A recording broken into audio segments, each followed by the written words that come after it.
That's what this 50-minute video has been about, is getting to those, but there's so much backstory that I have to, like, give you the backstory to understand how much of a dick Feanor is. We'll get to that point.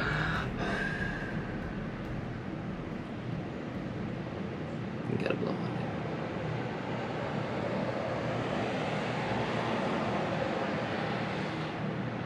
it. Alright, so here's my thing that I've been holding on to all week. Now, so we're gonna talk about the elves leaving Valinor. Okay. So the elves became in existence. They were awakened. They awoke. And in their awakening, the Valar, they found out that the elves were awake, right? And they went over there and they were like, hey guys, if you want to come and live with us, it's safer and there's light over in Valinor, and there were only stars in Middle-earth. Mm-hmm. And so most of the elves went that way. Not all of them, but most of the elves went over there, right? Okay, follow. So before that, though, they had done the whole, like, chaining of Melkor, because they were afraid that the elves were going to come into a world that Melkor was in charge of and all of that jazz. And they were like, well, we can't let that happen because these poor elves are just going to get fucked up anyway. Which they did. Huh? So the elves hadn't come into being yet, and Melkor was already in Middle-earth being an asshole. Okay. What they didn't know is that Melkor actually was the first one to know that the elves were awakened, because that's how he created the orcs. He would find the elves and torture them and all of that fun jazz. Wait. So Melkor was chilling on Earth, Middle-earth, whatever. And he already had this plan that when the elves woke up, he was just gonna snatch them up. Yeah. Like the Granny and Hansel and Gretel. Yeah, he was like the boogeyman. Oh my god. I think the elves had like stories about him. They did. That's what. So when Orome, he was one of the gods. He was like the first of the Valinor that lived in, or the Valar that lived in Valinor. He was the first one to see them. When he came by, like, they thought that he was like the boogeyman. They had no name for him, but they were afraid of Orome at first. And he was like, who has done this to you? And they were like, let me tell you stories of the boogeyman. Yeah, like, and like, they never really, like, found out, but they realized that, so like... once the other Valar, like, discovered that like, also, who wasn't in charge of making, like, you made something, and you need to know when it wakes up, but nobody's watching them? Well, they didn't make them. Iluvatar did. Who is like the one god above all. And he didn't say, could you guys keep an eye on my elves? No, because he didn't give them all things, right? He told them that elves and men were going to exist, but he didn't tell them when. But again, he wasn't like, could you guys keep an eye on my things? He's basically the guy that just left his computer and went to the bathroom and never came back. Yeah. Okay, whatever. So this guy has been boogeymanning the elves, and then the other people find him, and they're like, oh shit, you guys are, like, definitely traumatized. Yeah, so they were like, hey, come on over here. There's light. We've got cool trees. So they brought him over not because they already intended to do it, but because they were afraid of the boogeyman? Yeah, the Valar brought them over. Simply because they wanted to keep them safe. They knew that Melkor had already done some bad things in Middle-earth, and he had created, like, Balrogs and all of these things, right? Okay. So he was like, they were basically just like, let's bring them over here and, like, try to give them a good life. Is Iluvatar the, like, highest of the high? Yeah. So you've got Iluvatar, Iluvatar, that's his full name. Sure. And then, like, all the others below him. Now, out of all of those others, there's Manwë, who is, like... Jesus. They call him, like, the king of Arda, which is the earth. Sure. But then, like, in reality, just like in the whole, you know, Jesus, Satan story, in reality, Melkor had more power. Even though Manwë was seen as like the higher, mostly because of like his persona, right? Melkor in reality had more power. So it's the same idea of like Lucifer actually being like not the chosen one, but he was like he inherently had more power. Right, than Jesus did. It actually makes sense. But then Jesus was like... Jesus wasn't able... Well, I mean... But then Jesus was like, I'm going to show my benevolence. And that basically raises him above him, right? So Melkor was, like, in reality, more powerful than Manwë, but not all of them together, right? There's, like, 13 other guys that can fuck up Melkor. Okay. And so they bring the elves over. This is all just backstory to where I'm trying to get to of like... So they bring the elves over, right? And one of my favorite things is there's a meme that has like different names of what the Silmarillion should be. And one of them is elves behaving badly. Okay. And like it starts here. So you've got, they bring them over and you're thinking like, they're in fucking paradise, like it's great, it's a beautiful place, all this fun jazz, right? But you already have like factions. Like before they even brought them over, they had 3 heads that went with them. Like 3 heads of families, basically. Oh, you're saying the elves already had it? Yeah, the elves already had like these factions built. And so one of the heads of the families actually didn't end up going because he was the one that stayed behind, married the Maiar, and gave birth to Luthien, with the whole Beren and Luthien story. Okay. But his brother went instead with the rest of the family. So you've got them. Isn't that the same thing with Eowyn? Doesn't what's his name? Mario? Or not Mario, but have sex with a, what's it called? Maiar? Yeah, am I crazy? Who? Elrond? Yeah. No, Elrond is Elrond is from the line of Beren and Luthien, though. Okay, never mind. Continue. Elves doing bad things. Yeah. Elves behaving badly. So... Welcome back to another episode of Elves Behaving Badly. I'm your host, Eowyn. So but can you imagine her actually doing that with her soft voice? Okay, I'm done. And then has a new connotation, but I officially digress. So they all make it over there, but like the Teleri are the ones that are, they're a little bit slower to get there, basically. And you've got another faction who Feanor is a part of. And Feanor is said to be like the mightiest of all of the children of Iluvatar, because we don't count like the Maiar and the Valar as children of Iluvatar. They just already existed ethereally. So only the things that were put on this earth, right? Okay. So Feanor was seen as like the mightiest of the children of Iluvatar. Basically, they said that like his spirit burned brightest, type of a thing. He was an asshole, a gigantic asshole. Burning brightest will do that to you. So lights a fire in your ass. He was the only son until his father remarried, and then his father remarried and had 2 more sons. And he hated them, like just full on hated them. So he goes through. I'm skipping a whole lot because I'm trying to get to this thing, but like he learns a lot from Aule, the smith. He was the one that created the dwarfs. Yeah.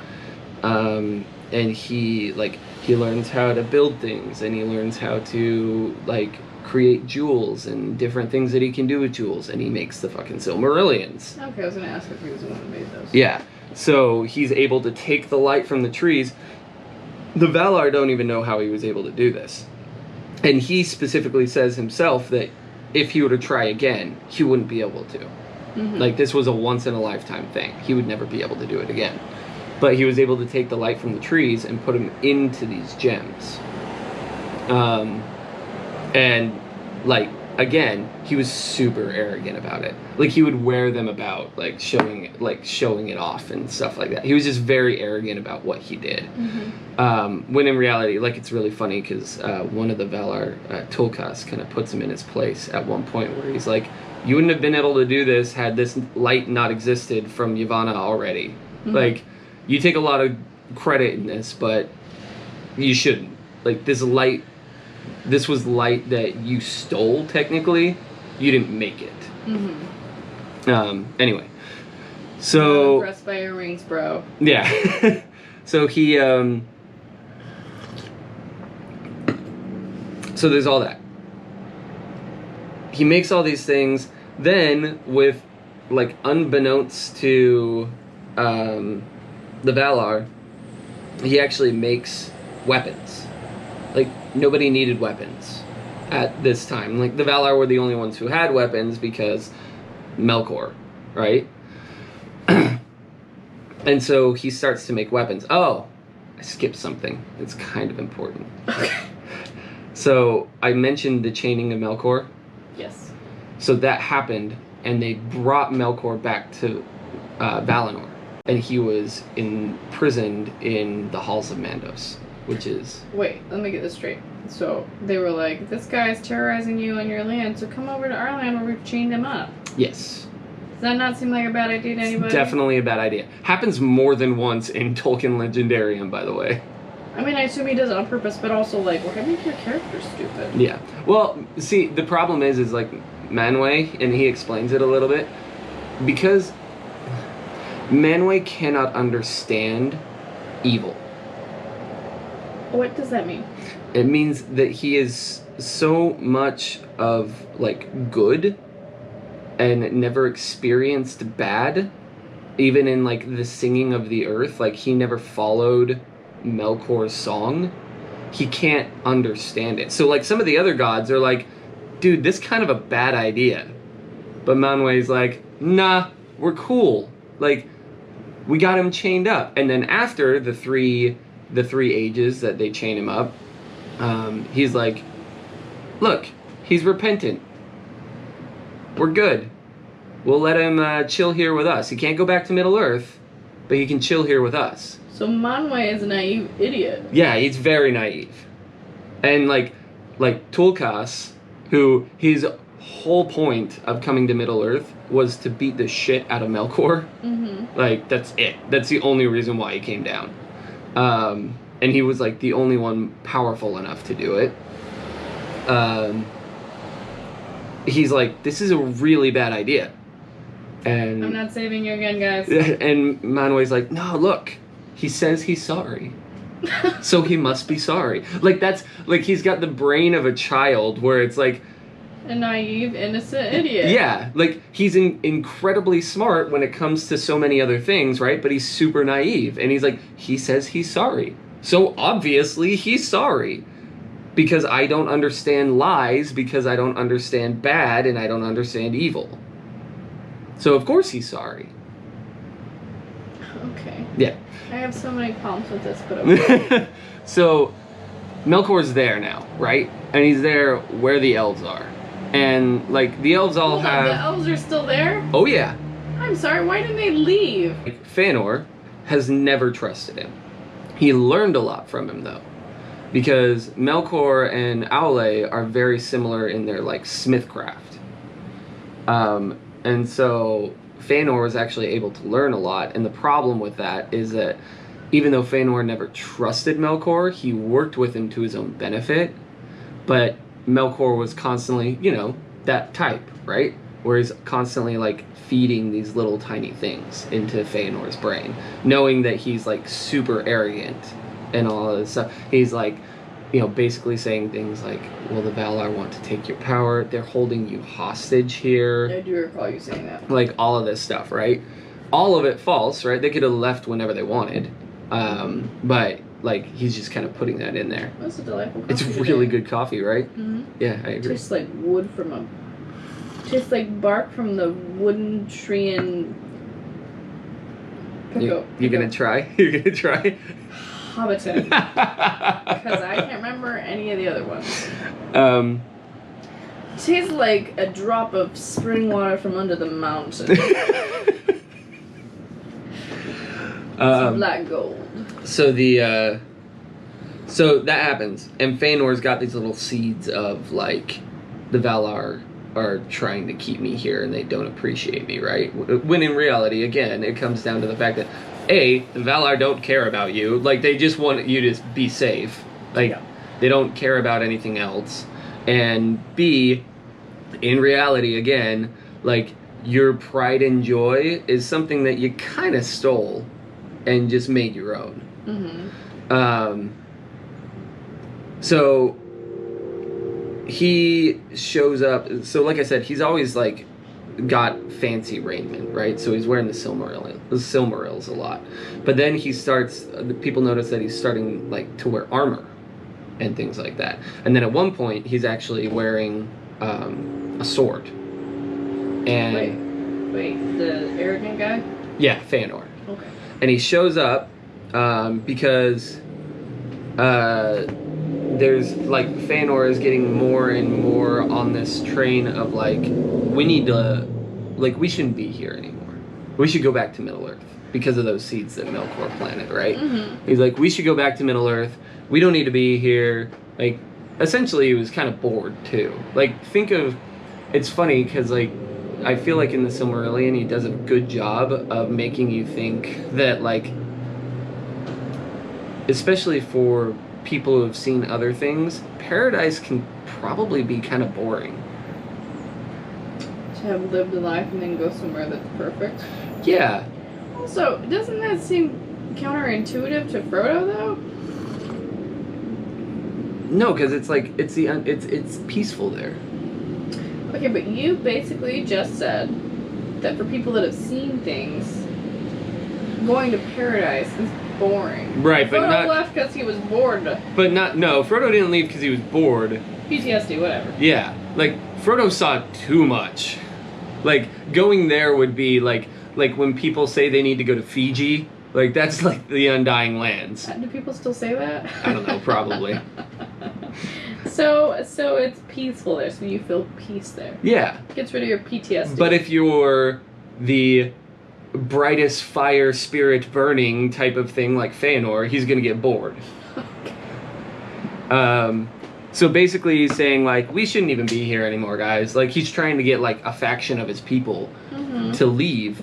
And his half-brother goes and he goes to his dad and he's like, Dad, like, you gotta do something about this. And the biggest problem there is like, the way that he describes it is like, there was never a love between father and son that was so great as between these two, like in both ways, as Feanor and his father, and then the other way, right? Okay, so this other half-brother's got no chops. Yeah, like, his dad doesn't dislike him by any means. It's not like Denethor and... It's just like, you're not my firstborn. Yeah, it's not like Denethor and Faramir, where Denethor is like, be gone.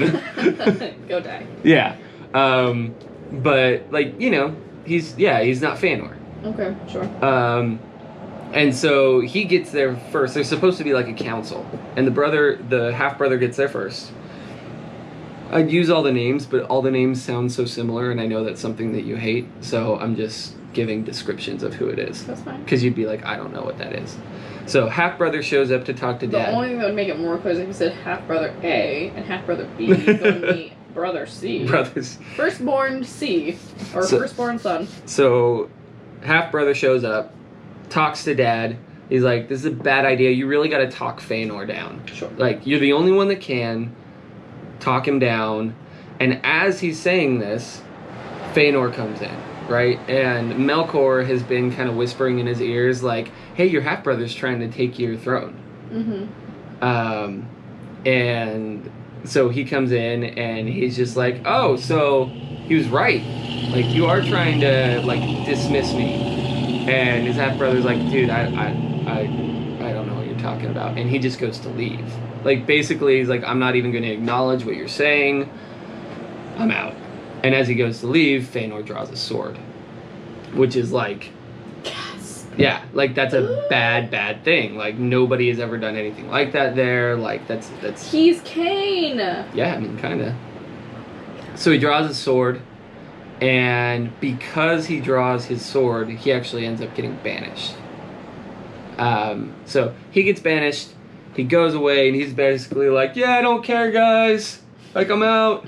I'm gonna go build my own stuff and do my own thing in my city." But he's still on Valinor, so he's still not able to. Like he's not banished to Middle Earth.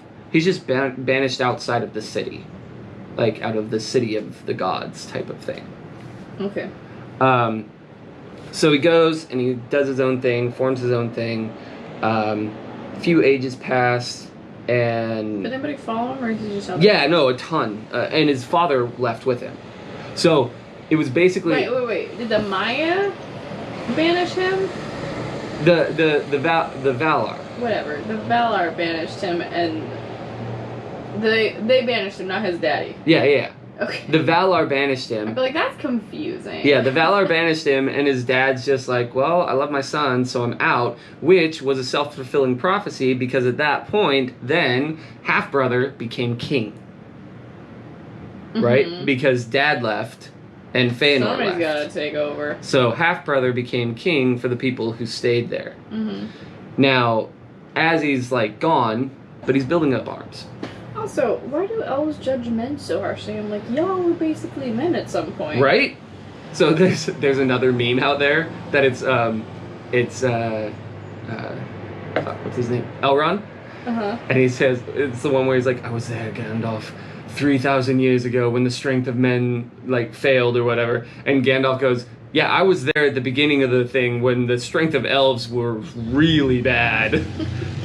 Like, you want to throw stones here, dude? Let's talk about what happened in your lineage. Like, elves are just in their 60s and they forgot that they also did shit when they were kids. They're boomers. All the elves are boomers. Take that. So he's banished. Sure. He's building up arms. He's building up arms. He's doing his thing.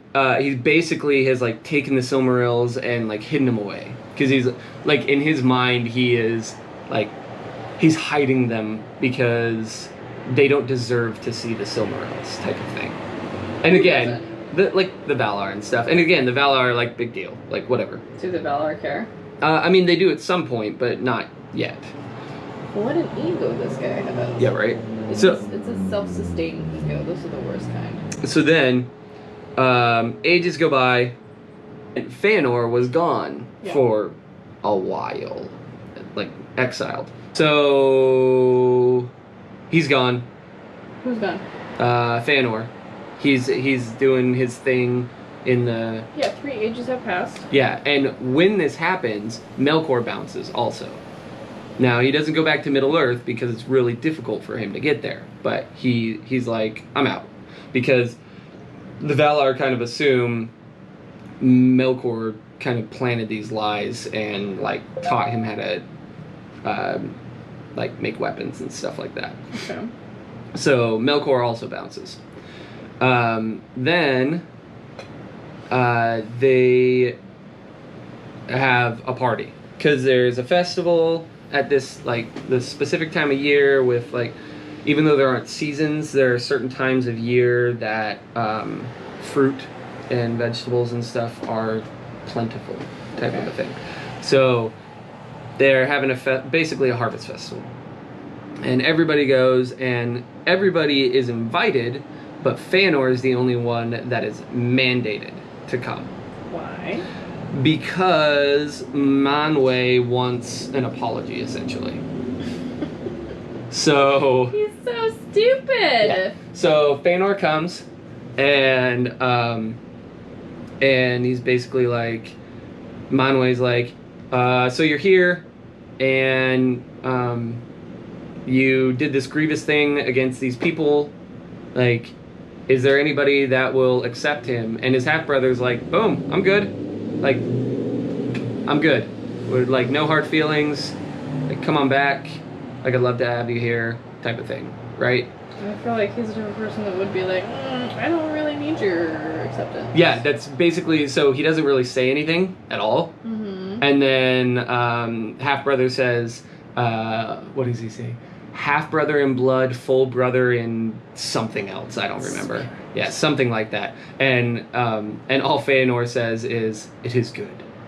Like, basically, like, whatever. Like, cool. Wow, okay. Now I know how to say whatever in Elvish. Yeah. It is good. So he does that, and while they're there, though, his dad stays. Because his dad basically says, like, as long as... Because his banishment's not over. He just needed to come and apologize. Mm-hmm. So his dad is like, as long as my son Feanor is banished, I will not live there. So his dad stays in the little city that they built, right? It's not a little city. It's actually a really awesome city. It's got, like, diamond dust on the ground and shit like that. And so he stays. Feanor's here. All the while, nobody knows this, but Melkor's been down south talking with Ungoliant, the giant spider, telling her, like, hey, so there's these jewels, there's this light from trees, I know that you're gluttonous and you just want light and you just want to suck that light in, you want to help me out? And so during the festival, where everyone is in one spot, they go there, stab the trees, she sucks out all of the stuff, and while she's sucking out all of the light, she's also putting in, like, her venom, right? So she's killing the trees. The trees are gonna die. And then, like, that happens, and then she gets huge because of this, and she makes what's called an unlight, which makes it so that even the gods can't see, like, around them. So they don't know. They're sure that it's Melkor, but they don't, like, they can't see him or the other thing. Okay, question. Yeah. So this shit goes down. That one guy that captured Melkor is like, told you so. Tolkas. Tolkas is like, told you so, and Melkor's like, but he said he was sorry. Yeah, Manwë. Manwë, whatever. Yeah, basically. So then Tolkas and Orome are like, we gotta go get this guy. But every time they go, they run into Ungoliant's Unlight, and they get lost. Like, they can't, like... It's not just darkness, it's, like, complete darkness, right? And, like, confusion. They actually don't know where she came from. They think, or in the story it says that she was either a being that existed in space and came down to Arda on her own, essentially. Okay. Or it's also thought that she was a Maya at the very beginning, and Melkor turned her, and then, like, she got sick of him and bounced and went to the south. Okay. So just like the Balrogs and stuff like that, like, Melkor turned them into, like, what they are. Right. Like, they think it was the same thing with Ungoliant. Interesting, though, that she's the only one that didn't turn into a Balrog. She's not. There were other things that they were turned into. Oh, okay. Yeah. So they do that. They take it. They go. And as they go, they don't realize where they are until they're over in this place called the Helcarax, which is basically the Bering Strait for Middle-earth. It connects where, like, Valinor is over to Middle-earth, but it's, like, relatively impassable. But they're able to go that way. So they go that way, and they're, like, all the elves and the Valar and everything are still in Valinor, and they're trying to figure out what's going on. And Yavanna basically says, like, to Feanor, because he's still there, like, hey,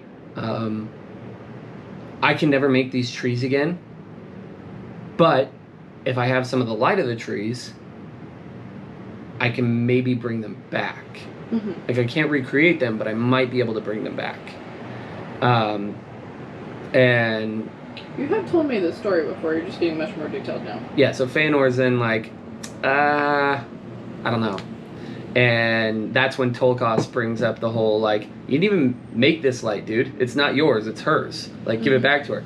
That was a mistake on Tolkas's part, because then Feanor goes all like, no, I'm not giving it to you at all. And if you try to take me, then I know that you're the exact same being as Melkor. Like, if you're trying to take it from me by force, then you're just like Melkor. which was like a type of moment, you know? You're like, how dare you call me that? Oh no, I would just cut his throat off and be like... They can't kill him. Why? Because they can't. Like, they specifically can't. But then, but they say, so there's... I'd be like, I'm really sick of this childish shit. So, actually, this is one of my favorite parts. And I feel like the guy who reads the Audible, he does so many things of it good, except for this part. Anyway, one of my favorite parts is he says, if I give you these and I break them in order to put the light back into the trees, it will break my spirit and I will die. He's like, and that will be the first death in Arda. And Mandos, who is basically Hades? Like, okay. He's like the god of the underworld. So he's super melancholy. He's not evil though. You know what I mean? Mm-hmm. But he says, and this will be the first death in Arda. And Mandos goes, not the first. And nobody knows what the hell he's talking about. Because they're like they basically just brush over it. And even the book brushes over it until later on. And so people are like, okay, we don't know what Mandos is saying. He's being weird again. But, you know, then he can... He's Orin? Yeah, seriously. And he's just not the first. But that's one of my favorite lines because Mandos is basically like, I know something you don't know. And I'm not going to bring it up, and you're going to find out soon. So, messenger from little outpost where he... Have we hit this part that you're trying to get to? No, I'm getting there. I know. We're a half hour in. I'm getting there. It's a long journey. The messenger from the place, the one that he's banished to. So the city that he created with his father. Messenger gets there. He's like, everything's gone. Silmarils included. Your dad's dead. So, that's what Mandos meant, right? He was not the first death. He was like, ha, ha, ha. Yeah, he was basically like, even though he's been there the whole time, he's like, I got somebody in my halls right now. He's like, my hotel is open for business. Yeah, essentially. And so guy comes and he's like, everything's gone, all the jewels, your dad's dead, even the Silmarils. So then they're like, this motherfucker said we couldn't have him, and he didn't even have him when he said we couldn't have him. He thought he did, but he didn't even have him at that point. So him being an asshole wasn't even warranted at that point. So then Feanor is really pissed, and he's basically like, I'm done with this. I'm done with you guys. I'm done with the Valar. You guys aren't doing anything. You're just sitting here being sad. I'm done with this. I'm gone. So this is where I'm getting. So he leaves, and a whole bunch of people go with him. He does this whole rousing speech. He leaves from... So he leaves from where they're all having the celebration, right? And he brings a ton of elves with him. And then once... Okay, but he already has a place on Middle-earth. And he's already been banished from that one place, so he's leaving both places now? No. So, yeah, so so he's not in Middle-earth, right? He's in Valinor. Okay, so he's there at the festival still? So he just left the festival. He's outside of, that city, right? And he's doing, this call to his people. Basically saying, we need to go to Middle-earth. We need to get away from this land. We need to go and rule our own peoples and be kings and queens of all of this and blah, blah, blah, blah, blah. But this is the point where what's-her-name is like, yeah, I'll go with you. Galadriel. She's like, you're all idiots. Yeah. So this is where he swears an oath that he will not rest, and neither will his sons or his family until the Silmarils are taken back from Melkor. Yeah, doesn't he die because of his oath? Who he now calls Morgoth. Yes, he does die because of his oath, because he's dumb and he's an idiot. And yeah, Galadriel does not take the oath, but she's like, this sounds like a great idea, though. She's all about going to Middle-earth and finding her full potential, right? Yep. So, half-brother, again, we're talking self-fulfilled prophecy here, right? Yeah. Because half-brother was like, well, I told you that we were full brothers and that I would follow you anywhere, so guess I'm following you. Now, again, he didn't make the oath, but he followed. Okay. So they get to where the Teleri are. Now, the Teleri were shipbuilders. They had their own little city on, like, the edge of that world, right, of Valinor. They were shipbuilders. They made the most beautiful, amazing ships and all this stuff. Feanor shows up. He's like, we're bouncing out. Come with us. Like, let's go back to Middle-earth. This is crazy. We shouldn't even be here. Like, they brought us here under false pretenses. He's basically spreading Melkor's lies at this point. Okay. And he... they get there, and there's a long train of elves that haven't gotten there yet. They're being, like, slower to leave. They are leaving, but they're being slower to leave. Like, Galadriel's part of that. Fingolfin is part of that. Anyway, there are a bunch of elves that aren't there at the Teleri yet. The Teleri are like, yeah, no, we're good. Like, I get your plight. That's cool.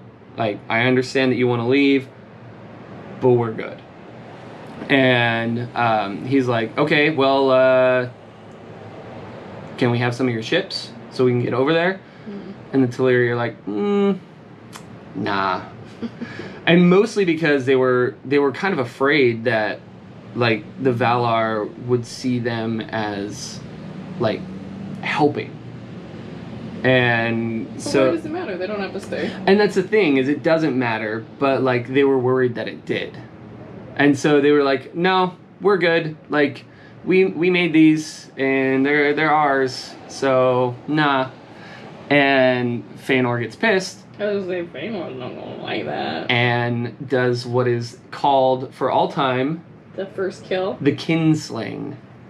So he murders a bunch of his own kin, the elves. The people in the back see this fight going on. And, like, one of my favorite comparisons is somebody was like, just imagine that you walk outside of the bar and your buddy's already out there, right? He's been out there for 5 minutes. And you've got, like, people just wailing on him and he's going nuts. You're not going to ask who's at fault here. You're going to jump in. And it was basically the same idea, right? These people, these other elves, like Galadriel and Fingolfin, they see that there's this big fight and they're just like, okay, and they just get on in it. It wasn't until afterward that they found out what happened and, like, had all the guilt in the world because of it. So they were killing the ship makers. Mm-hmm. So they do that, right? This is where I'm getting. This is where I'm at. So they do that, and they get the ships, and they start to sail away. Or they're going to, right? But there's not enough room. On the ships? On the ships. They take all the ships? They take all of them. There's not enough room on the ships for all of the elves. So, Feanor's like, all right, guys, this is what's going to happen. We're going to go. We're going to send them back. Get you, go, right? That's what we're going to do. So they get on. They go over. His son is like, all right, so who's going back? And Feanor's like, ha, nah, burn them. Burn the ships. And his son was actually really good friends with Fingolfin's son. I think it was Fingolfin's son. Anyway, doesn't matter. I don't even remember who Fingolfin is. He was really good friends with one of the half-brothers' sons. Okay. And he was like, wait, what? He's like, yeah, burn them all. What he says, like, what I left back there, I deem as unnecessary baggage. And so his son just kind of backs away, and he's like, yeah, I'm not participating in this. And they burn the ships. Why doesn't he just take one? One wouldn't have been enough. Well, right, but if you have one, you can make several trips, or you can at least attempt to go back and let them know what happened. Right. So here's where I'm getting, though. There's just a lot of cowardice happening. So now I'm at the point where that just happened, right? So much later in the book, they talk about something that I brought it back to this because I was like, wait a minute. So Shadowfax, you know who that is? You're reminding me.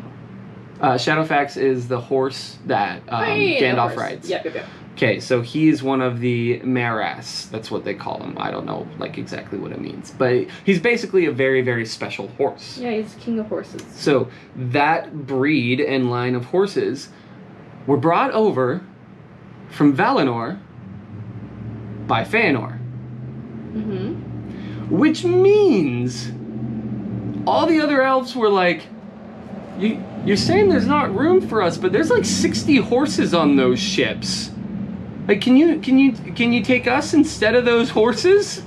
No, we need the horses. And Feanor's like, nah, we're gonna keep the horses. We'll come back for you, though. Like, is that not a little suspicious to anybody? Like, we're gonna bring all of these. There's no room because we got horses, but we'll come back for you. I promise. Like, I don't know how they weren't suspicious about that. I feel like they were.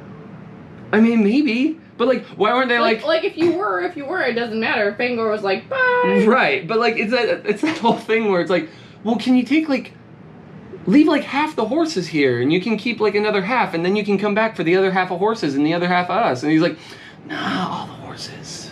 We're gonna bring all the horses.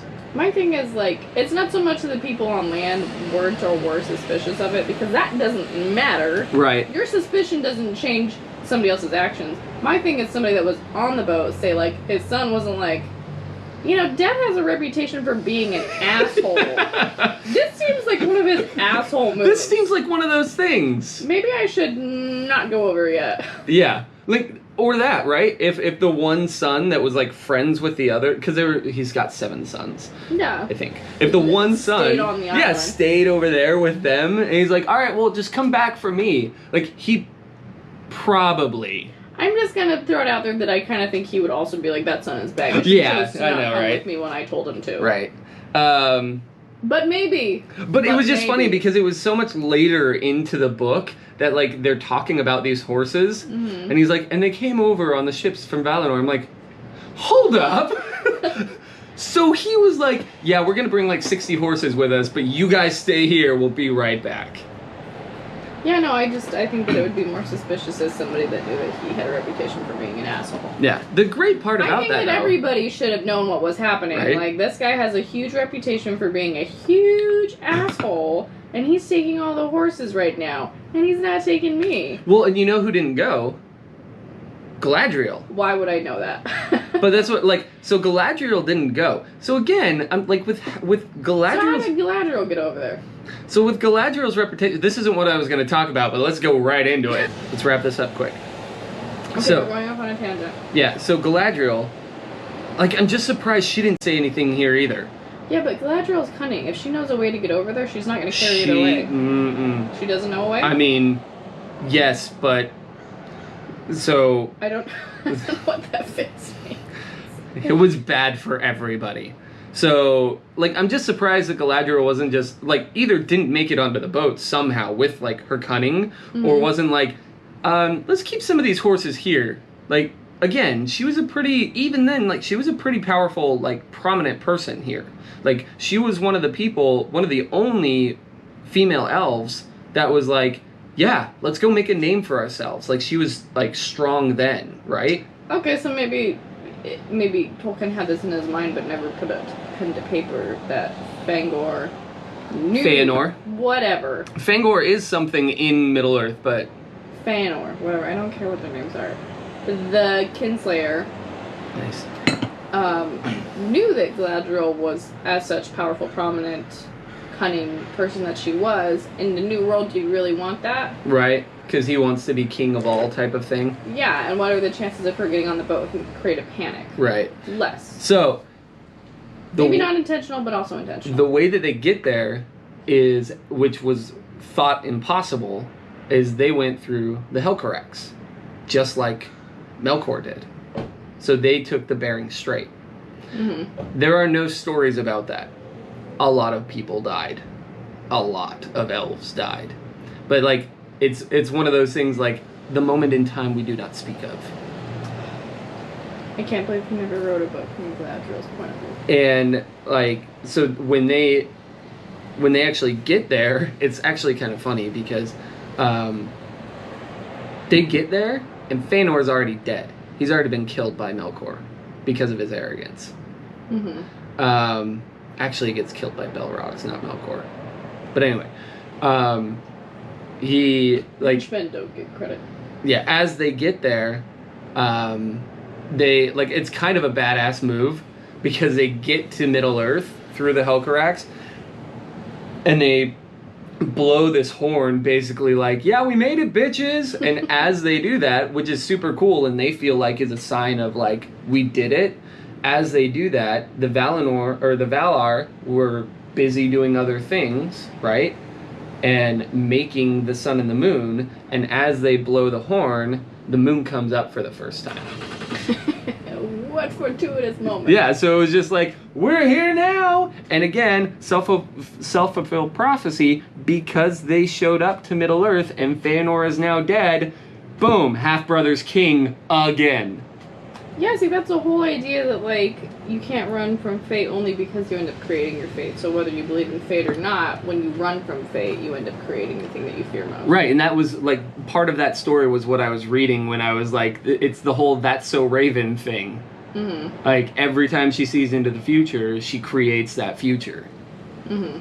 So, but yeah, it was the horse thing that brought it up. I was just like, they brought horses, but told people that there wasn't enough room. That's what this 50-minute video has been about, right. Is getting to those, but there's so much backstory that I have to, like, give you the backstory to understand how much of a dick Feanor is and what that meant. Well, now we have horses, so thanks. And now we've got horses, so there's that. Kinslayer.